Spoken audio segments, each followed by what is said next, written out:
Hi guys, okay, so today's wig is from 𝐿 Hair and this is what the wig looks like when it's on. The wig comes pre-plucked and it comes pre-bleached as well. Well, the hair texture is Yaki, as you guys can see. It is quite different and it has some form of texture to it because it's not a silky hair texture. This is their brown ombre bob and the length is 14 inches. It's 150 density. So now I'm just going to go ahead and install the wig.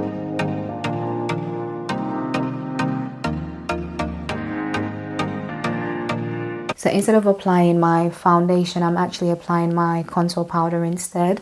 So I've already applied some underneath the lace. So now I'm just applying some on top of it just to help it blend into my skin a lot better.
Literally decide to wear this hair either in its natural state like this, or you can decide to straighten it. The hair is still just as nice.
Okay, so this is what the hair looks like when it's straightened. Like I said, this is a 14-inch bob and it's from OMG Hair and the hair texture is Yaki. I would definitely recommend straightening the hair because I feel like it kind of makes it less shiny, because I feel like before I straightened the hair it was really shiny, but I feel like now that I've applied some heat to the hair, you know, it's not as shiny as it was before I applied. This wig is from OMG Her Hair, and this is the ombre bob in the length 14 inches. It's 150 density. I like this length as well. I feel like this wig right now is giving me, I don't know her name, but she's an actress. I'm gonna pop a picture right here. Definitely giving off that vibe. So yeah, you guys, let me know what you think of this wig down below in the comment section. I'll make sure to list all the links that you guys need to know in the description box. So thanks for watching, and I'll catch you guys in my next one.